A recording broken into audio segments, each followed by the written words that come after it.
the other thing I think this book does really well is that we get quite a bit of focus on kind of, late 70s feminism. We have a character who is almost entirely looked on because of her attractiveness. She's an incredibly attractive young woman, and therefore she gets constantly doted on. But at the same time, there's this whole thing in which she gets forced to drop out of college, so that she can focus on finding someone to marry and looking better in that sense, because even to this day, you're looking at kind of this women going to, or somehow looking worse because they have a job, which is incredibly incorrect, and I think that's a terrible way to think. But certainly is an idea that still exists to this day, especially in kind of wealthier circles. But like, she's an incredibly smart young woman that gets forced to drop out of college because they don't want her to keep going. So that's that. In terms of like the detectiveness kind of mystery nature of it,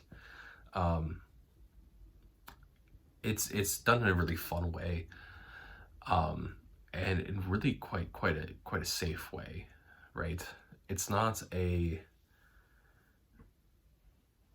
one of the problems that we have with, I think, teaching a lot of detective literature, and wanting to do that, is so much of it focuses on murder. Whereas this, the entire Weston game that is set up, is focused on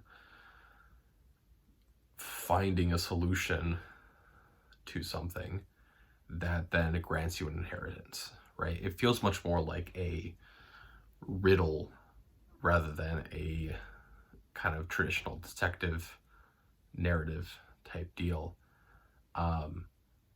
It's also one that I think, like, it has a pretty clear line of thinking of where things are going and everything. And so, like, you can certainly play this sort of thing in which, like, you're having to have students propose ideas as to what the answer is, what are they actually looking for, and all of that. And you could absolutely have students figure this out quite early, but then you would have students that would get to the end and I think still not have the answer until the very end. And I think both of those are incredibly valid things. I think I read this, I was younger when I read this. I remember reading this at one point. I don't remember how old I was, but I was certainly younger. So this is my second time reading it. And I remember parts of it. Another thing that I think is really interesting is we are kind of dealing with this issue of secondary motives between what people are saying and why they're saying it, what they're doing. Right, like the two big ones that really stand out is Turtle making a proclamation and setting off the fourth bomb, which is just fireworks, and Mrs. Who being the thief, right?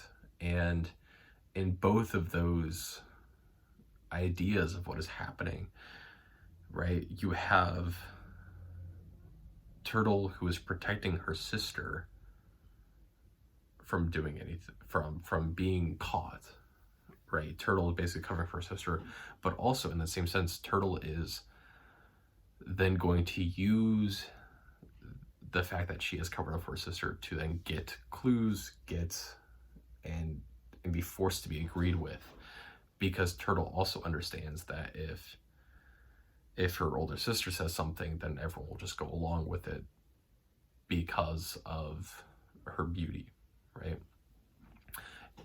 And then you have Mrs. Who is largely ignored, and it's because she doesn't speak a lot of English. And so you're in this kind of situation in which she is stealing, but she's stealing because she wants to be able to go back to China, because that's where she wants to be. And right, she has married Mr. Who has some very pleasant things about him, but on the other hand is also just kind of ignoring his wife, right? And so, right, you just, what she's doing is objectively wrong in that sense, like in a moralistic standpoint.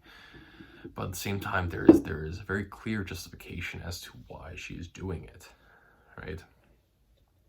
And you get a lot of those types of scenarios. Overall, I just think it's really, it's a fun book in general. It doesn't do anything too bad. It does a lot of things really well. So it was very, very enjoyable to read. And I think this is certainly one that would get kind of that early teens really, really involved in this sort of kind of detective following the clues, figuring out answers, would get them really involved. The one bad thing I do have to say about this book is it does really focus a lot on this kind of bootstrap Americana type of thing, and leans pretty heavily into just kind of what it means to the patrioticness of it, which is fine. It doesn't do anything that is like too overtly like, this is the greatest country in the world and every other country should copy us. It doesn't do anything like that. But it certainly kind of reinforces this idea of that people who have immigrated here should be proud that they've immigrated here. They should have no qualms about immigrating here, that everyone can make it in America. And it kind of has some of those underlying tones to it. So that's that. But yeah, I mean, the ending's fun, right? And I think it just kind of goes back and reinforces this idea of not telling the whole truth in life, because right, the ending scene is Turtle, or TR, talking to Sam Westing, who is also Easton is his other name that he's going by at that point. And he's on his deathbed, and like Turtle is intentionally not telling Westing all of the things that she knows, because it would just be harder for Westing at that time to really see any benefit to anything, or have an enjoyable last few moments, which I think is another powerful kind of message, right? Is this idea that when we are tasked with caring for one another, sometimes the whole truth is not beneficial. And there are times in which you should hold back the whole truth because it's not beneficial. That's not to say that you shouldn't disclose some things and you shouldn't apply that to every situation in life, but you know, there's certainly something there. So yeah, that's the Weston game. Really, really good. I would certainly teach this. And I could think of a lot of fun little activities to do with this. If anything, I might try to pull some strings and get this to be used in my camp this next summer, just for fun. I think it'd be interesting. But yeah, that is the Weston game.